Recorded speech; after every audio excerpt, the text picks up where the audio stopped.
Okay, we are now live on Why YouTube. do I have the ability to admit Brian Fox? They made you a co-host. Oh, I just admitted him. Hello, Okay. Brian. Welcome to the show. Welcome to the class. Can you hear me, Rabbi? I hear you. I hear Okay, Bernard great. Austin. Admit Brian Fox. Okay, wonderful. Hang on one more second. We're gonna go. Whew, so we're gonna just hang on one quick second. Um, just make sure people have the link of the YouTube. I'm gonna just post that here, and then we're gonna get started. Give me one more second. Excuse me again for my voice. It's the whole allergy thing. Kind of drive me crazy.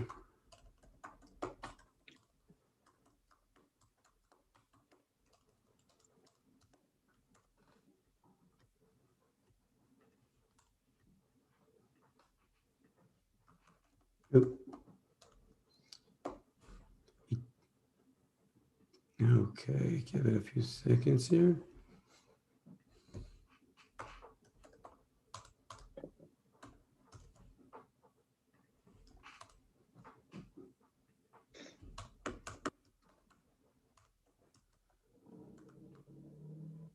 Oh, 1 second.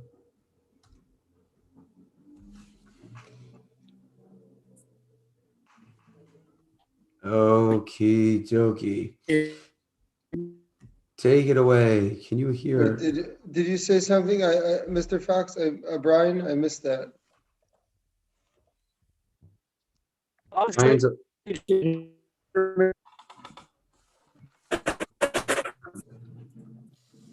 Ryan's connection seems to be a little choppy, Rabbi, but if he can hear us, I hope he can hear us. If not, I hope he catches the class later on YouTube. Yeah. Okay. Um, okay, so we're continuing here in Mishnayos.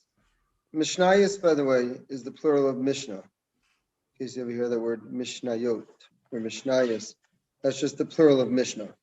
Because in Hebrew we don't say Mishnahs, we say Mishnayos. So continuing in Mishnayos Brachos, in the Mishnah in Brachos. I'm gonna pull it up on my screen here.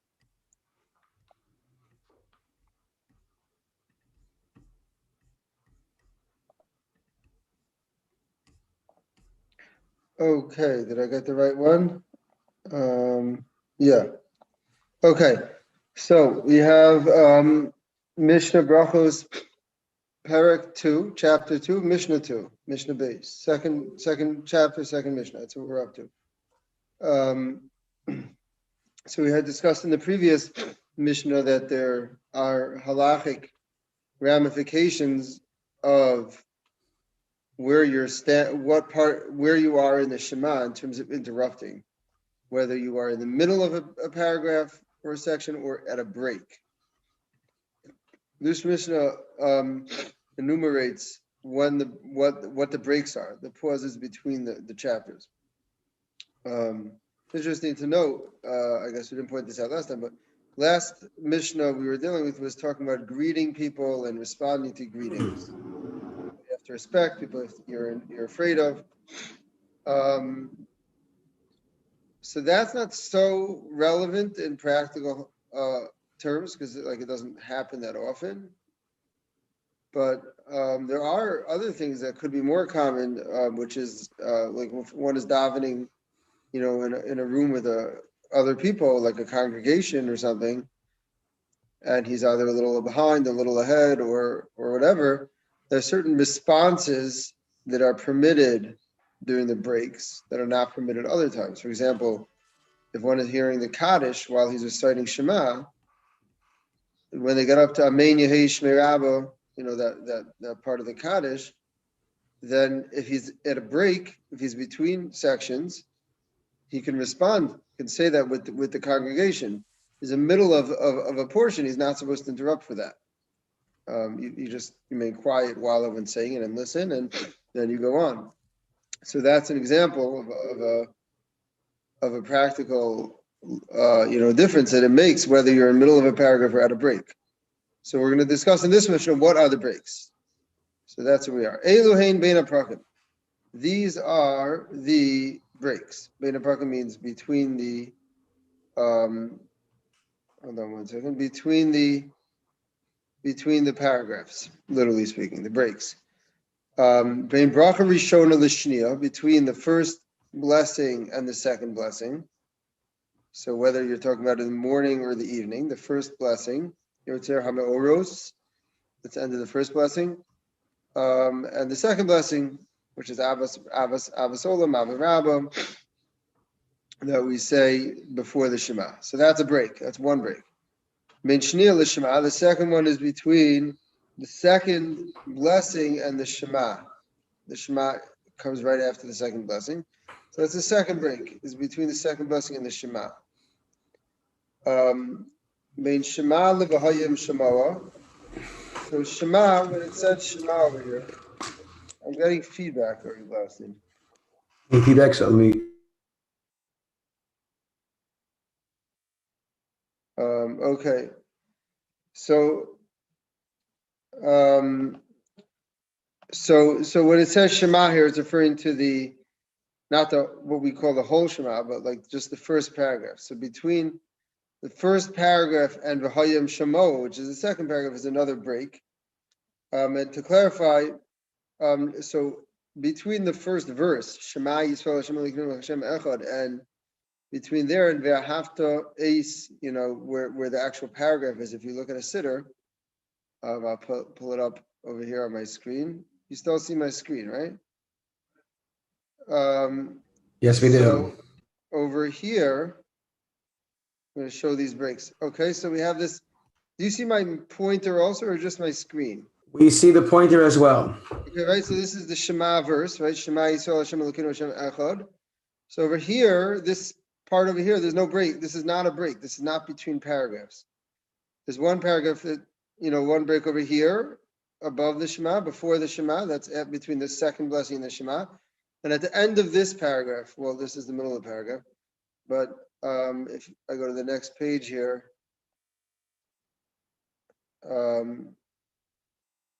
right, so over here, right here, before V'hayim Shemoah, that's the first break in the Shema. That's between the first paragraph and the second paragraph. So from the beginning of the word Shema until here, Visharecha, that's the first paragraph. So that's the break. So between Shema, that paragraph that starts with the verse Shema Yisrael, and between Vayom Shema. Ben Vayom Shema leVayomer, that's between the second and third paragraphs of the Shema. That's the next break. Ben Vayomer leMe'emes V'Yativ.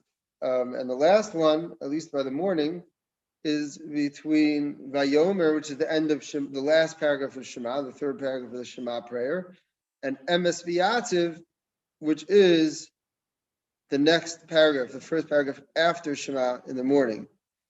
In the evening, it's Emes V'Amuna. So that's the last break. There's one more break in the evening which is not mentioned in the Mishnah here, between the that first blessing, Emes V'Amuna, and the second blessing. There's an additional blessing over there that starts with Hashkivenu. That's the last break, not mentioned in this Mishnah. Now you may be wondering about where is Emes V'Yativ. You may not be familiar with that paragraph in your siddur.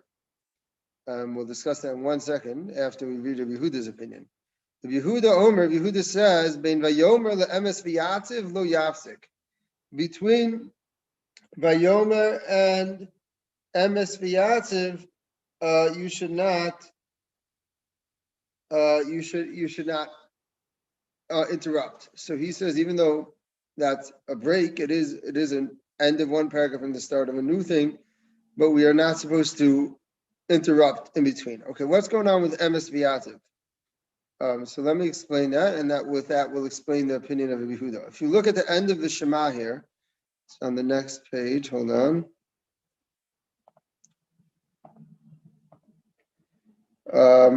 So here's the Vayomer. This is the third paragraph of Shema, And it ends with the words, right? Ani Hashem Elokeichem asher hotzesi eschem me'eretz Mitzrayim lios lachem le'elokim.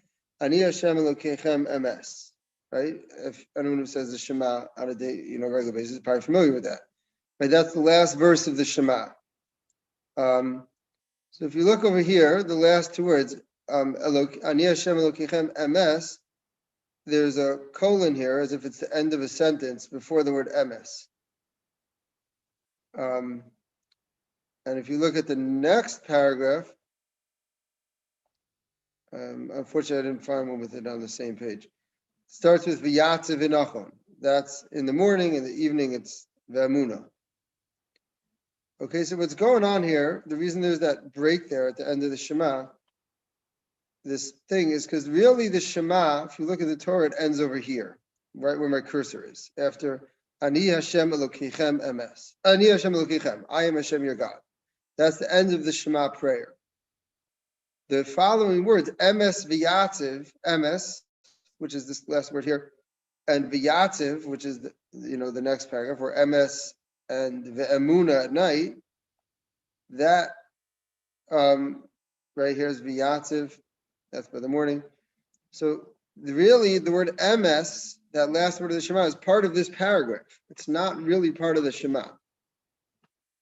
Really, the Shema ends with the word Ani Hashem Elokeichem, and then the next paragraph starts emes v'yatziv, or emes v'emuna, which is why there's a vav, right? Vav, we all know, means and. A vav is usually put when you're saying A and B, right? You're saying, like all the other ones here, it's emes means true, v'yatziv, and it stands.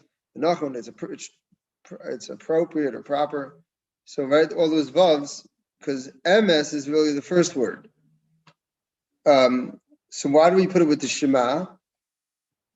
So that's based on a verse. Let me find it here. I didn't bring my notes. There's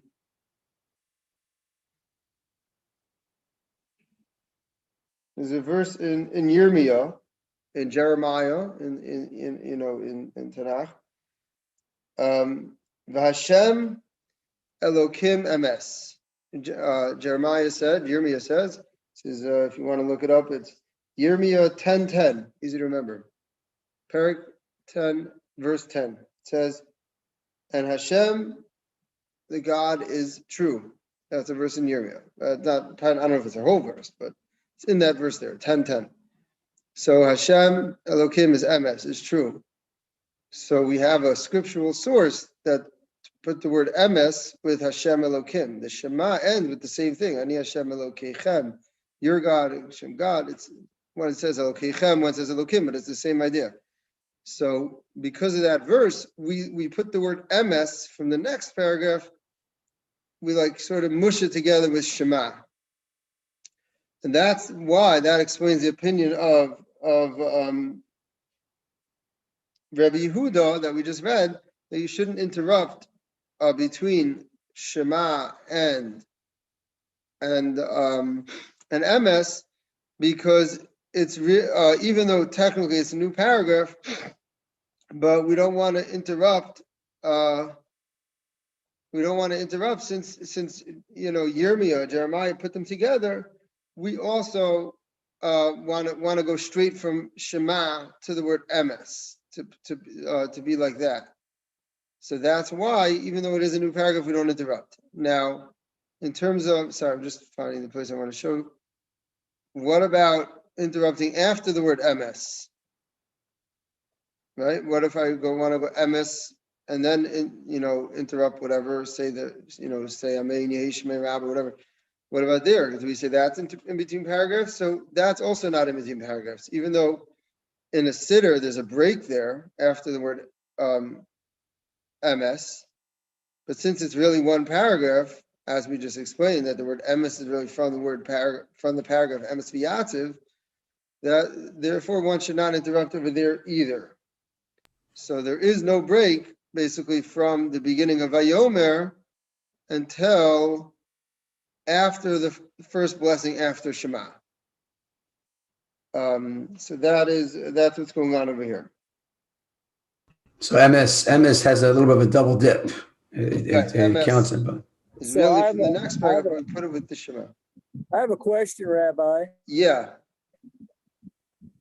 So when we're praying as a minion, we are praying individually throughout the Shema. Once we begin the Shema, we're basically praying as individuals. And then the Chazan, he picks back up at the end of the Shema, right? Yeah. He repeats the last line. Hashem Elokeichem Emes. So technically, you may pause waiting for the Chazan, right? I mean, if you're kind of ahead of him in the Shema, right? Are you talking about pausing? You can pause in the middle of a paragraph. We're talking about like talking, like the example I gave. Let's say the minyan is doing the kaddish. Then Okay, I understand. certain I parts. understand, Rabbi. I understand now. Thank you. But yeah, if I'll tell you an interesting thing. If one is if there's no concerns about, let's say, falling behind, which I know for me sometimes I daven in a minyan that davens a little quicker than me, so then I have to go ahead, in order to keep up. But if that's not a concern, ideally one should wait for the Chazan to say Hashem Elokeichem Emes before he goes on. Even though it's not a blessing, you're not saying amen to it, but one is supposed to try to wait for the Chazan to say that and then to start the next paragraph. There's an interesting thing. If you count the words of the Shema, I don't remember the number, but it equals, I think it's 248 words, which represents the 248 limbs of a person. Right? We know people have 248 limbs, or at least that's what Judaism believes. I don't know whether that fits with the anatomy of science. It could be, if it doesn't, you might count certain limbs they don't, or however it works out. But we always say there's 613 commandments, 248 positive commandments, 365 negative commandments. Negative meaning don't do this, don't do that. Positive means do this, do that. So the 248 positive commandments represent, or each represent one of the 248 limbs of a person, and the 365 negative commandments represents what we call the 365 sinews. Again, another part of anatomy. I'm not the actual word is referring to, but Jewish tradition teaches us there are 365 sinews, or I don't know, muscles. I don't know exactly what it's referring to in a person. Those are each negative commandment represents one of those, so to speak. Also, there's 365 days in a year, so 365 days not to sin. So there's 248 words in the Shema. That includes Hashem Elokeichem Emes being repeated by the Chazal. So there's really 245. If you wait for the Chazan and you get those extra 3 by listening to him and having in mind, so then you get your 248, which is why, at least maybe one of the reasons, when one is davening alone, we add, I'll show you inside, before the Shema, there's a little phrase which it says to say quietly for davening alone, which is Kel Melech Ne'eman. Right, let's see if it's in this sitter here. Okay, they don't have it here. But over here, before the Shema prayer, there's a phrase we say Kel Melech Ne'eman. Let's see, is it here? Oh, here, I have it right here. Right, it says Yachid Omer, the following 3 words should be said when praying without a minyan, Kel Melech Ne'eman, Almighty Faithful God. So again, we don't say that when davening with a minyan, but we do say it when davening alone. And I once heard an explanation that's to get you to the 248. Because if you're davening with a minyan, you're going to get the 248 by hearing the Chazan repeat it. Hashem Elokeichem Emes. When davening alone, when those words are not going to be repeated, so you want to get those extra 3 words. So we say Kel Melech Ne'eman. We add that phrase there at the beginning. According to that, it would come out if one is davening with a minyan, but they're not going to be doing, they're not going to be, listening to the chazan when he says those words. Let's say the minyan goes a little too fast for them or something, that he should say Kal Melech Naman, even though he is davening with a minyan. It's an interesting tidbit over there. And now, sometimes even now during Right. post-pandemic, Yeah. post-COVID, I still am catching myself when I'm diving with a million. I am still kind of, if I'm not, and that's what I know. Right. That's what I know. I'm not like the first person that I've heard that from. Yeah, it's like I was talking to Kel Melv and I'm on, and I'm like, oh, why am I doing that? Why am I doing that? And then that's when you realize when you're not really praying with as much intent as you want. Okay, well, there's some hope for that, as we'll see in 2 Mishnahs. Oh, can't wait. Okay, can't wait for your redemption. Okay, so we're going to go on to the next Mishnah here. Let's go. Okay. Okay, wait, where is it? No, that's the wrong one. Okay. So going on to Mishnah Gimel, chapter 2, Mishnah 3. Hakore es Shema v'lo hishmiya la'azno, one who recites the Shema and did not hear his words. You didn't hear what you were saying. So this could happen really in 2 cases. Maybe more.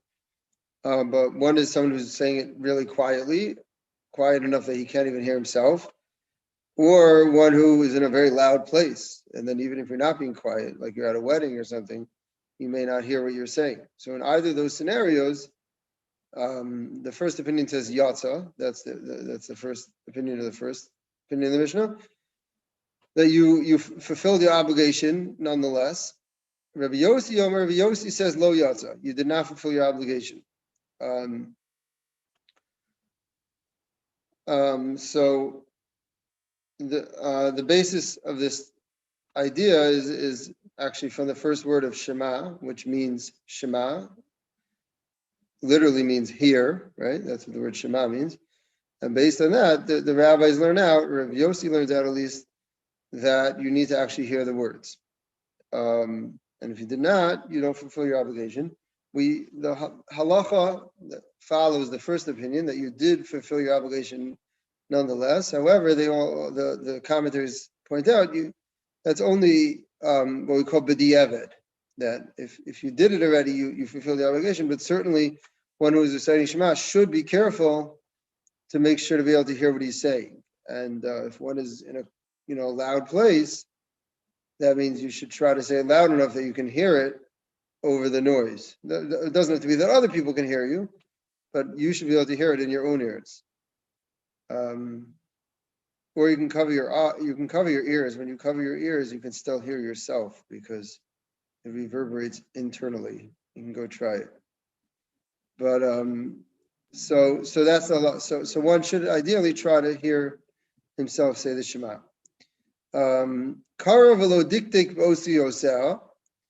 If one read the Shema but was not careful about the letters, meaning not careful about the pronunciation, the classic example the commentators give is we have in the words, right? You shall love Hashem your God with all your heart. So if you say it quickly, then it sounds like b'chol levavcha. It sounds like one word, because since b'chol ends with a lamed, and here I'll show it inside. Right here we have you shall love Hashem your God b'chol with all levavcha, your heart. So if you put it together, it sounds like one word, b'chol levavcha. Well, it's not a word, b'chol levavcha, but so if you just say it too quick, it sounds like one word. So one should be careful to make sure to enunciate the space there, right? Pause, levavcha, and then it makes it clear you're saying 2 words. So that's an example. But there's other ideas people put into here, such as when being careful about the tufts and the suffs and those sort of stuff. It's all over Shema. You have right. There's so many examples of that where I think Beinei Necha, right? Here's another one. Al levavecha. I think they say, but you B'nei were told nefesh is another one, tafos, right? Because if you say it right? fast, it sounds like one word. B'nei Yeah, nefesh. there's so many times like that where really and it's really davening in general where you can find that, but especially by Shema where there's a unique obligation to Right. really It sounds like pronounce this each is a word. unique obligation by Shema. Right. And that's derived Super, from a pasuk, derived from one of the verses in Shema. I'm not going to bother getting into for this class. sure. It's worth our time, but it is derived from a verse in the Shema that one should be careful in the enunciation. So over here, Rabbi Yossi switches sides. Right? Rabbi Yossi in the previous argument, he was what we call the machmir, the stringent one. Now he's the lenient one. He says yatsa. He says you fulfill your obligation nonetheless.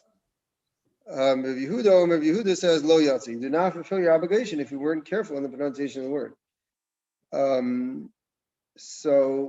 And that's based on a verse in the Shema. It's derived from there. So. And again, same thing over here. The halacha follows Rabbi Yossi that you fulfill your obligation nonetheless. But again, it's only b'di'evet. It's only once you did it. But ideally, one who's saying the Shema needs to be careful to enunciate, to clearly enunciate all the words, and to where there's spaces to leave that space. So, and that's something to be conscious of when saying the Shema, to make sure that all those words are clear and all the spaces are clear.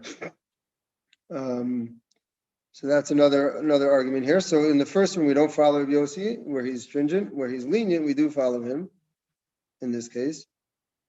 And then the Mishnah ends off, according to Mafreya lo yatsa, if one says the Shema out of order. So out of order doesn't mean he says the paragraphs out of order. I feel like we skipped that. Did I skip something in the last Mishnah? Oh, okay. Well, I have to go back next week to the end of the last Mishnah. I skipped the end of it. But if one says the paragraphs out of order, right? Shema has 3 paragraphs. Shema, V'hayim Shemoah, and Vayomer. Right? The 3 paragraphs of Shema. If one repeated, said those in the wrong order, he fulfilled. That's not what we're talking about over here, where it says Lo Yatsa, you didn't fulfill your obligation. In fact, the order of the Shema that we say it in is not the order it is in the Torah. And the previous mission discussed why that is, but I skipped over it by accident. We'll get back there. But if one says within a paragraph, he says the verse is out of order, he did not fulfill his obligation. He has to go back and repeat all the verses in the right order. You said the paragraph is out of order, you did fulfill your obligation, although, again, ideally one shouldn't do that. Karavita, if one read the Shema and he made a mistake, and then he realizes, whoops, I said something wrong, whatever it is. He missed the word, he mispronounced the word, he said something out of order, whatever it is, somebody realizes he made a mistake. He doesn't have to go back and start the whole Shema again. He can go to the beginning of the verse where he made the mistake and recite from there, straight until the end. You don't just fix your mistake and you don't go back to the beginning. You go back to your mistake and go straight from there. And that's the law in this Mishnah.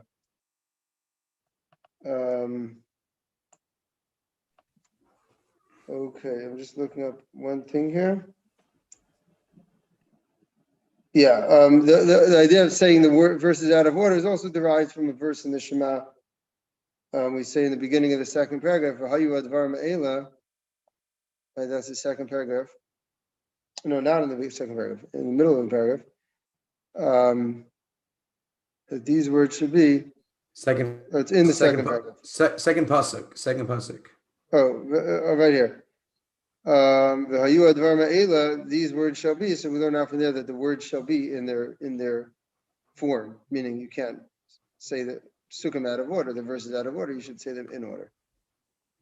Okay, so that's it for this Mishnah. Thank you, Brian, for joining, keeping us company. We're going to take a week off. All right, next Monday is the holiday Shavuos. Right. So, right, we're gonna be on a break, and then I'll have to remember for 2 weeks from now to go back and complete the previous Mishnah.